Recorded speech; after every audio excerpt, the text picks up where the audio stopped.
Senhor secretário-geral da ONU, Antônio Guterres, chefes de Estado, de governo e de delegação, senhoras e senhores, apresento aos senhores um novo Brasil que ressurge depois de estar à beira do socialismo.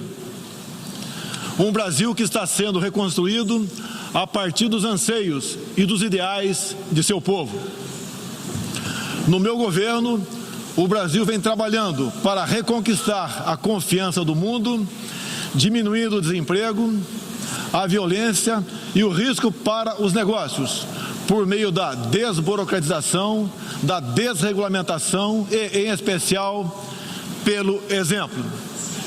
Meu país esteve muito próximo do socialismo, o que nos colocou numa situação de corrupção generalizada, grave recessão econômica, altas taxas de criminalidade e de ataques ininterruptos aos valores familiares e religiosos que formam nossas tradições.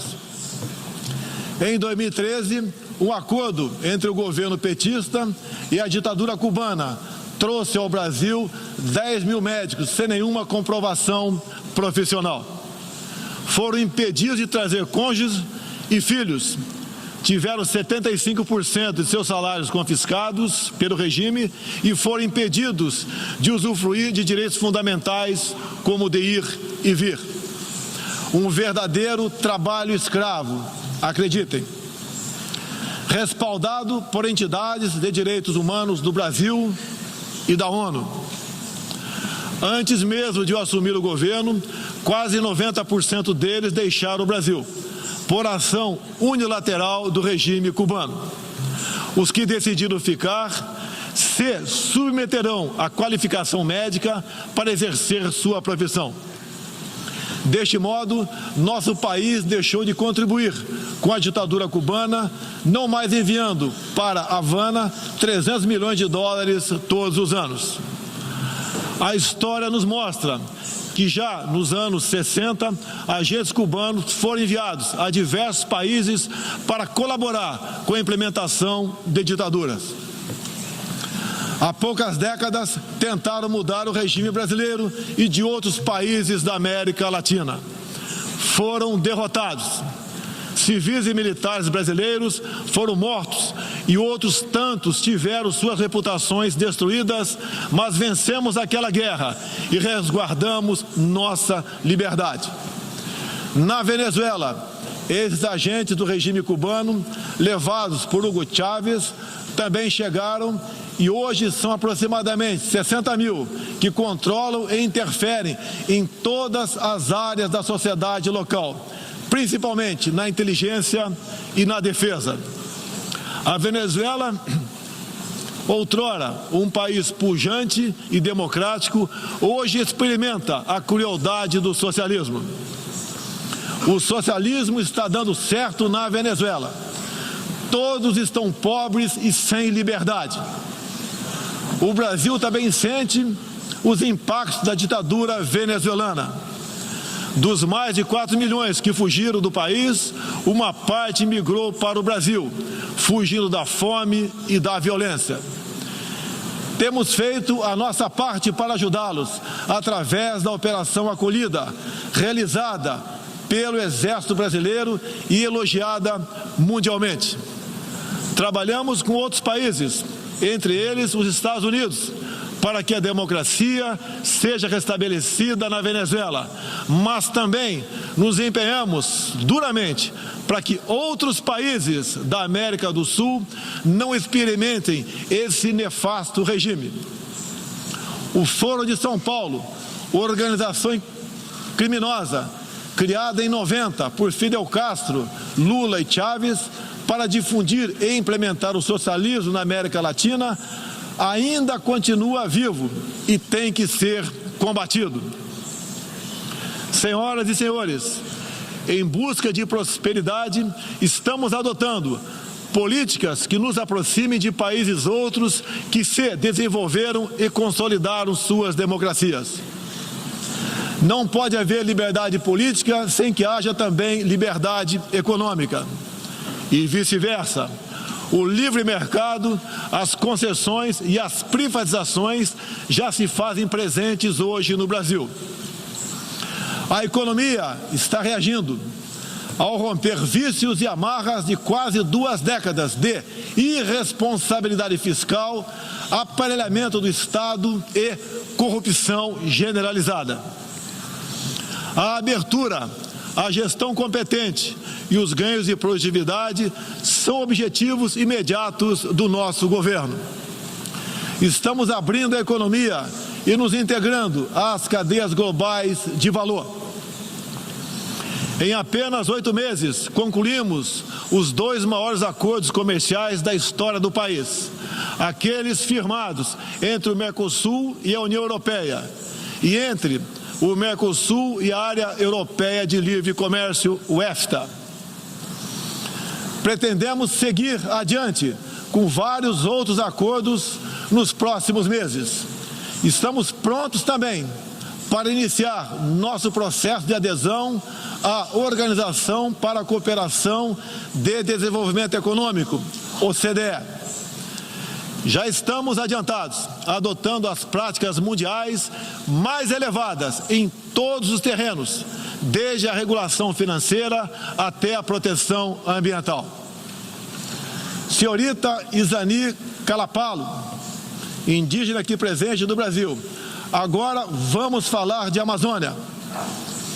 Em primeiro lugar, meu governo tem o compromisso solene com a preservação do meio ambiente e do desenvolvimento sustentável em benefício do Brasil.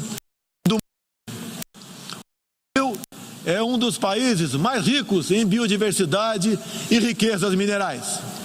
Nossa Amazônia é maior que toda a Europa Ocidental e permanece praticamente intocada. Prova de que somos um dos países que mais protege o meio ambiente. Nessa época do ano, o clima seco e os ventos favorecem queimadas espontâneas e também as criminosas.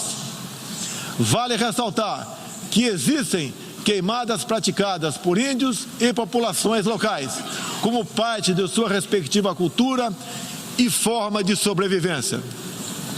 Problemas qualquer país os tem.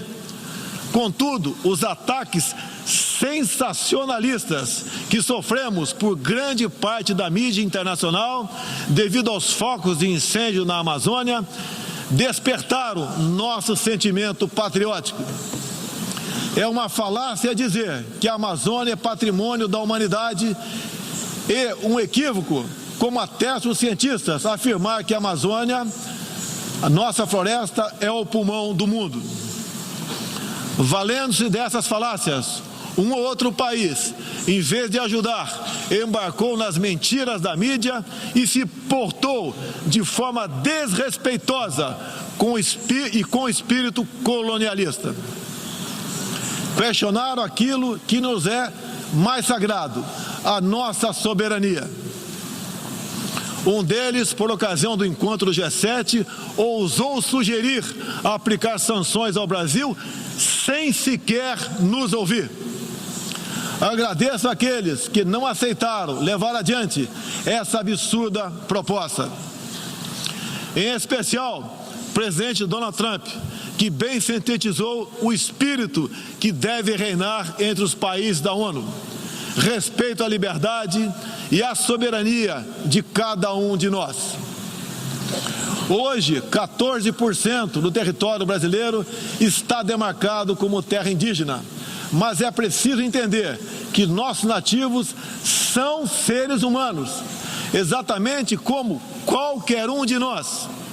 Eles querem e merecem usufruir dos mesmos direitos de que todos nós.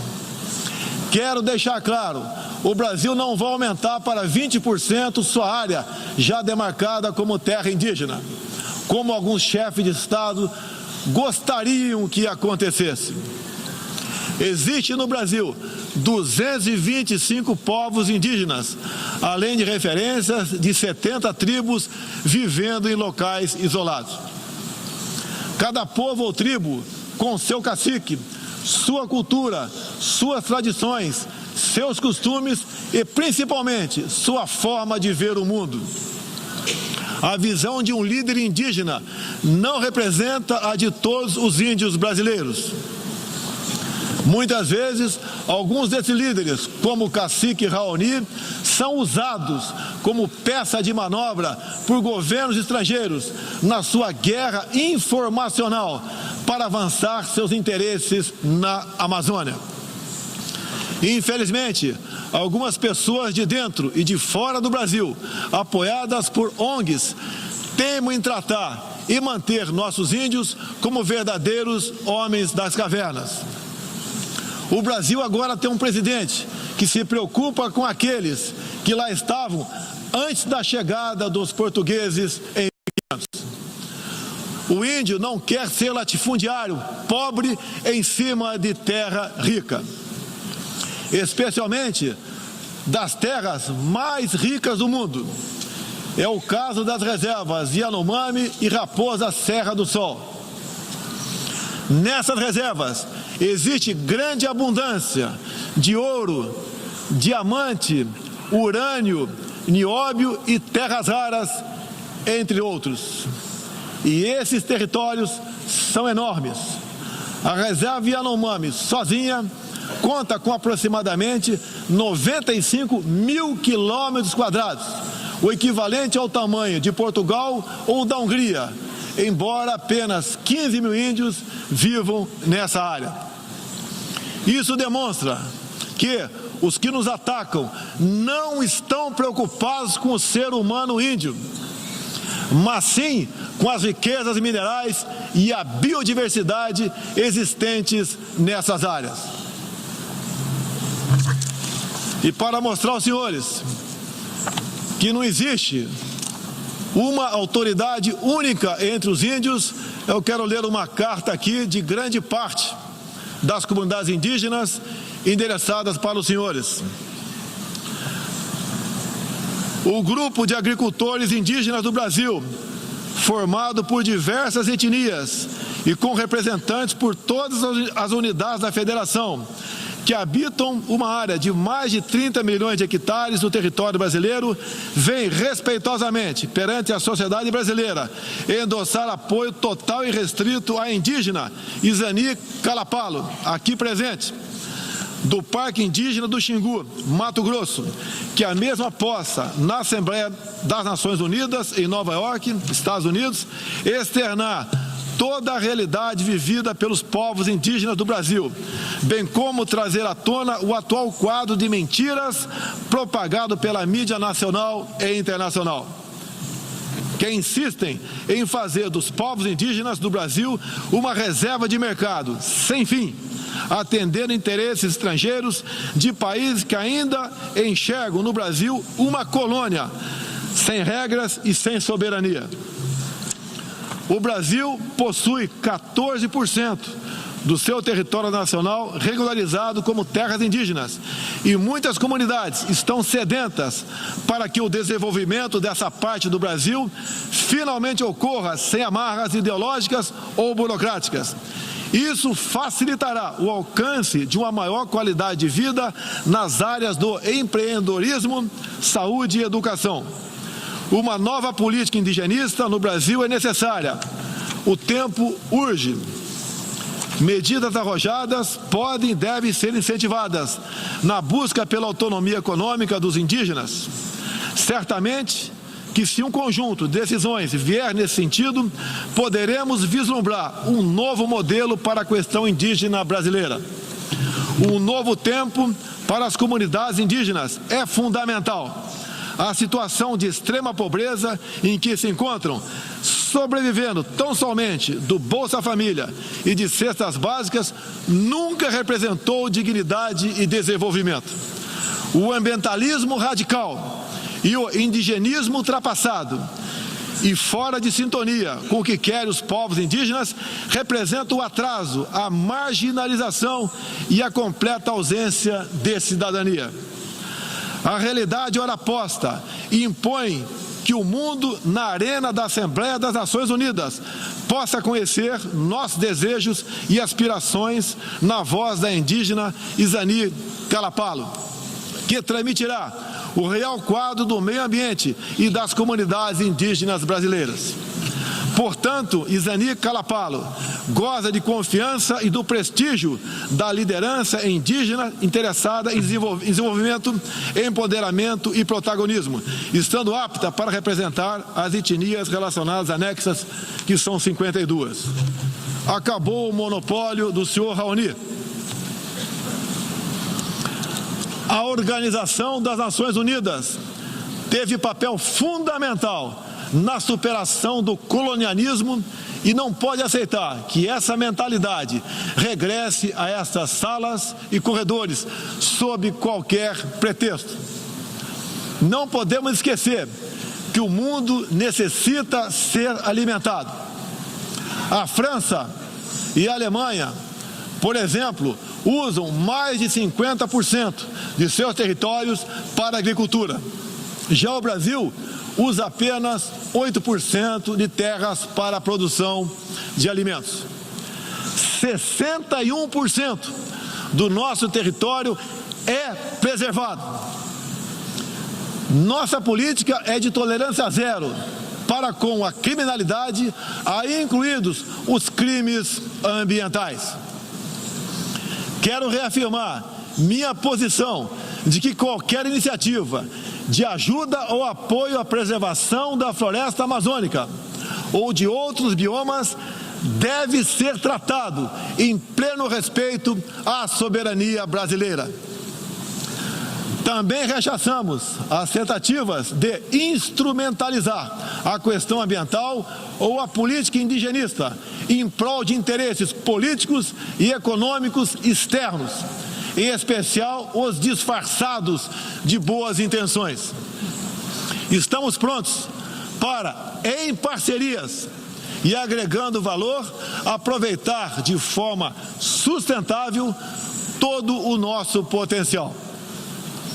O Brasil reafirma seu compromisso intransigente com os mais altos padrões de direitos humanos, com a defesa da democracia e da liberdade de expressão religiosa e de imprensa. É um compromisso que caminha junto com o combate à corrupção e à criminalidade, demandas urgentes da sociedade brasileira.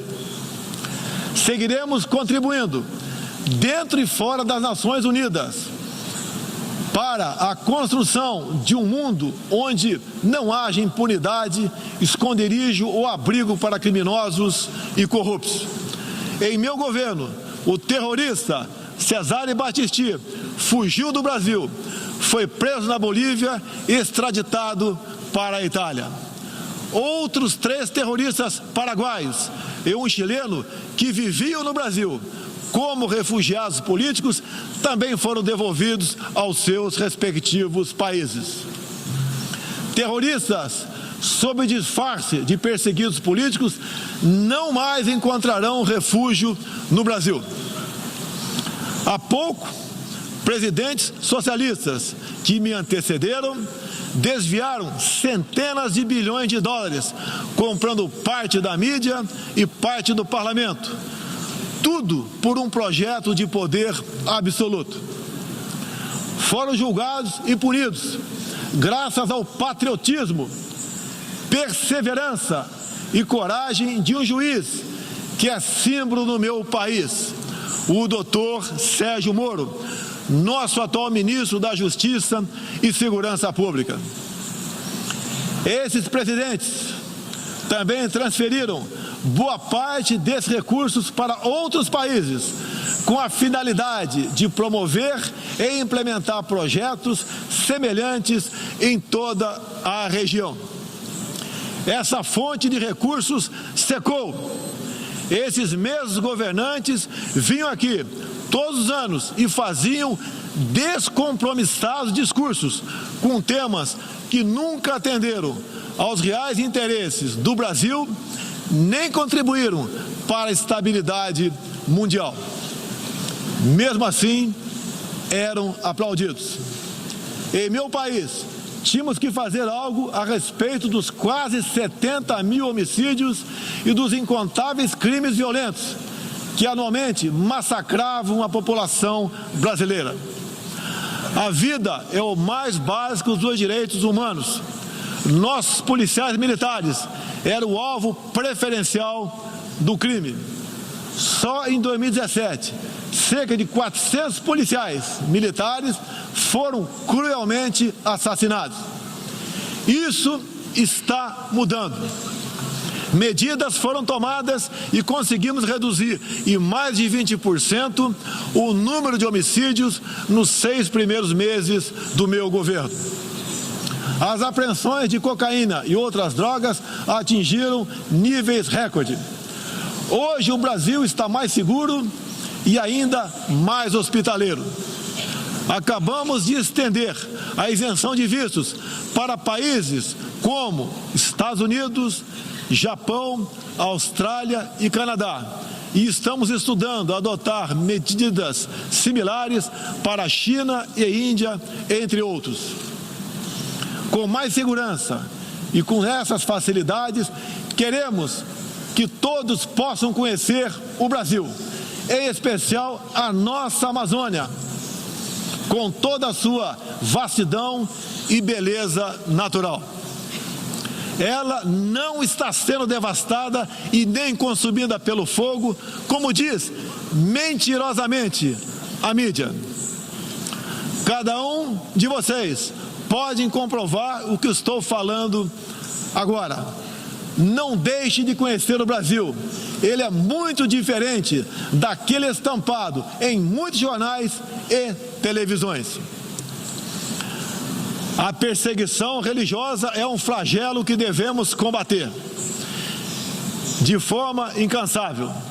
Nos últimos anos, testemunhamos em diferentes regiões ataques covardes que vitimaram fiéis congregados em igrejas, sinagogas e mesquitas.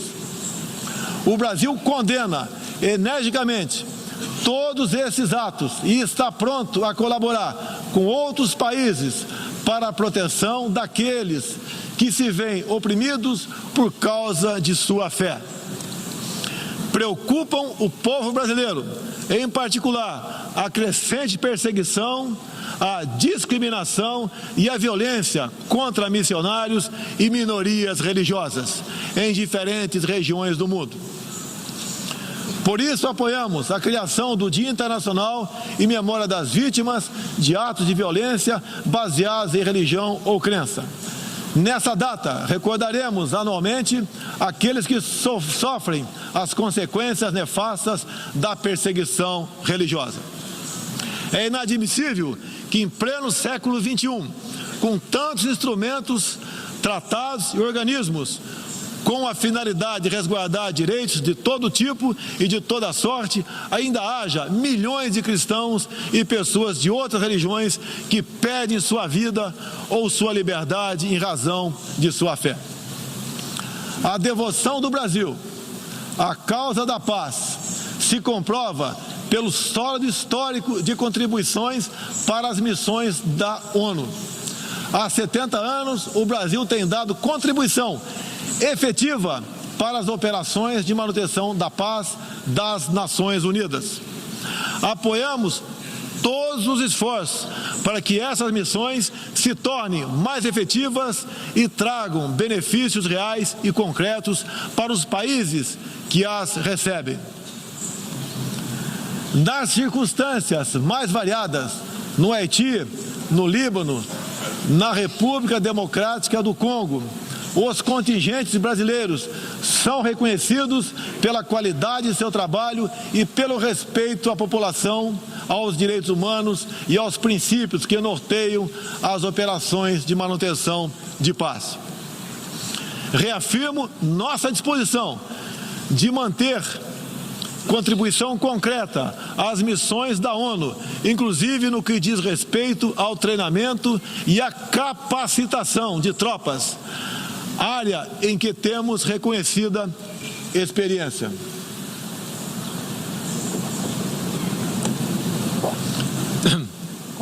Ao longo deste ano, estabelecemos uma ampla agenda internacional com o intuito de resgatar o papel do Brasil no cenário mundial e retornar de retomar as relações com importantes parceiros.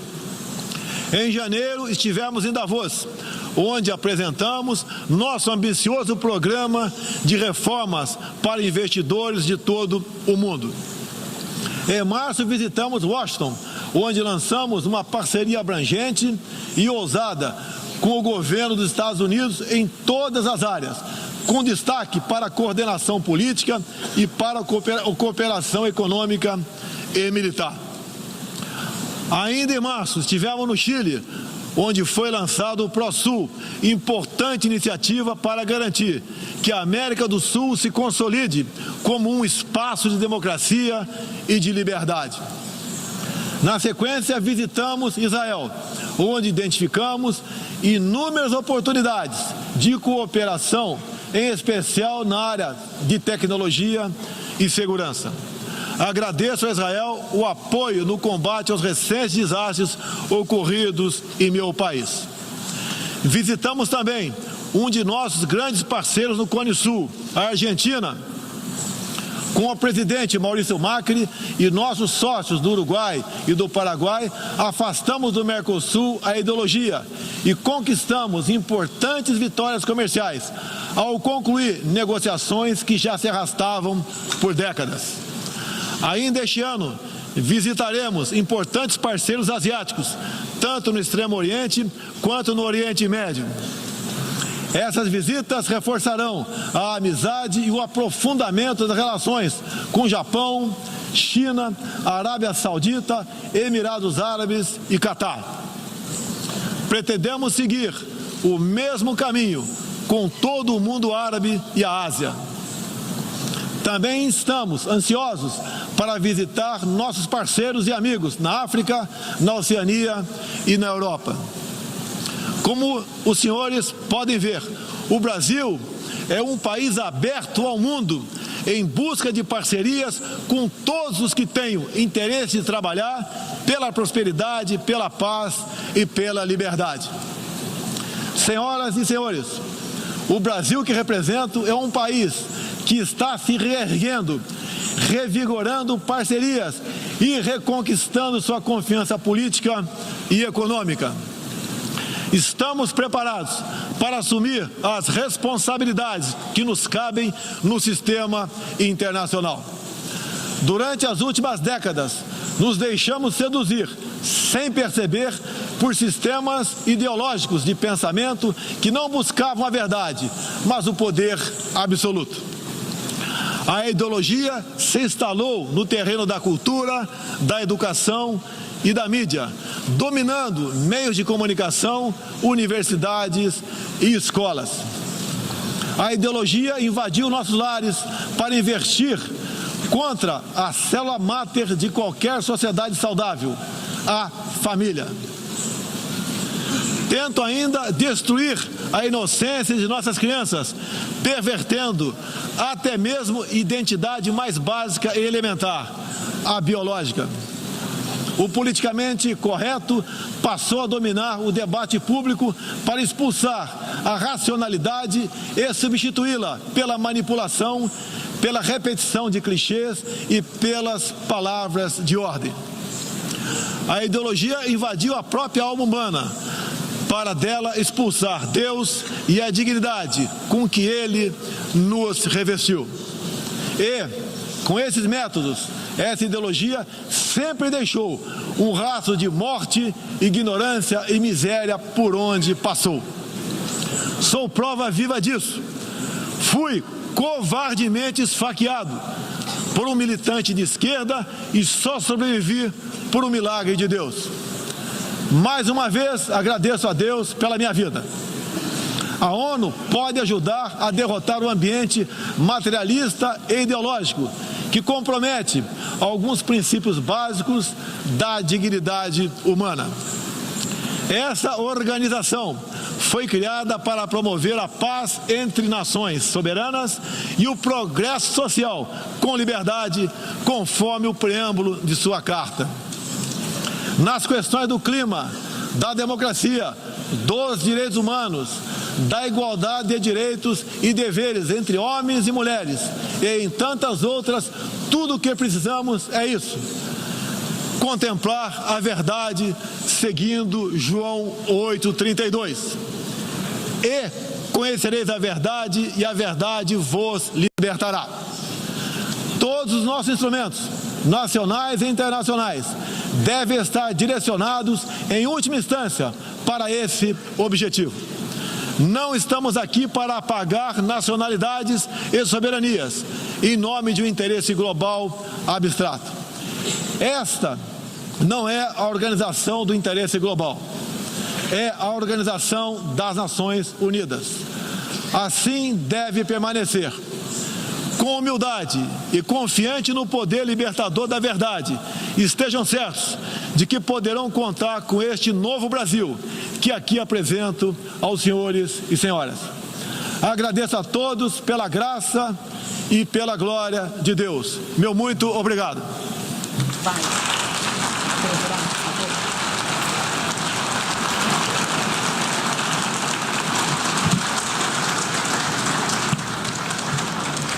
Bom, tá aí, nós acompanhamos ao vivo de Nova York, nos Estados Unidos, o discurso do presidente Jair Bolsonaro na Assembleia Geral das Nações Unidas.